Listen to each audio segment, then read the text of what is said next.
Now that we've gone over what a camera in general is, and what the aperture, shutter speed, and ISO speed of a camera is, let us now focus again on a device that keeps it from being an expensive paperweight. Then again, this device could also be a pricey paperweight in of itself, if there wasn't a camera to harness its capabilities in the first place. That device I am getting at is the lens. But not just any lens, as there are generally two types of lenses out there. The prime lens and the zoom lens. Prime lenses are fixed at one distance, meaning you'll have to move yourself around physically to get the ideal shot based on distance. However, a prime lens is generally better at handling depth of field due to its larger aperture. Prime lenses can also take pictures faster due to, remember, the aperture being connected to the shutter speed. But in addition to that, prime lenses can also handle dim locations better, as well as being better at making blurry backgrounds for the depth of field to really highlight what is in the picture. There is also the sentiment by some that the lack of a zoom feature is good, due to how the zoom feature in the past would degrade the quality of an image the more it zooms in on something. Though that last one is very arguable due to how technology has improved over time. How many times have I said that now? Anyway, the main downside of the prime lenses is that they don't feature any zoom capabilities at all. Again, it either requires you to move around to a specific distance, or you could use a different prime lens for a different distance. As you might have guessed at this point, the main advantage of a zoom lens is its ability to zoom, which means that the zoom lens is more easier and convenient when it comes to handling large distances.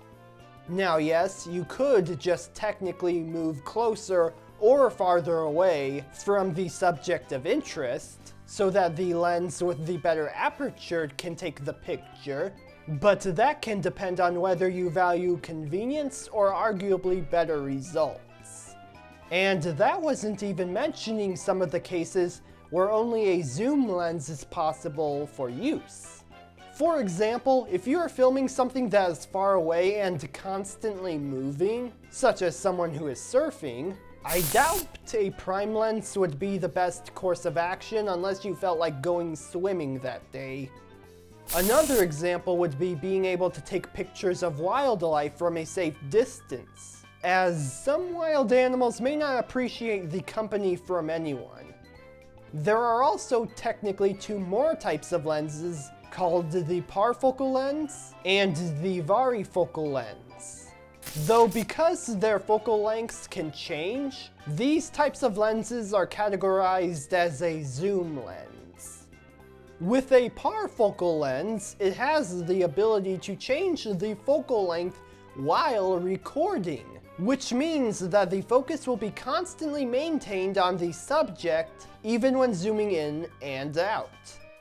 With a varifocal lens, the focus would have to be adjusted on the fly, which would be difficult to do in a seamless fashion when recording video.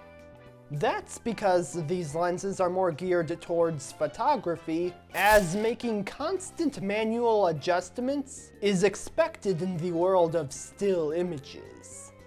Though funny enough, you are more likely to see the casual filmmaker using a varifocal lens as opposed to a parfocal lens for two main reasons.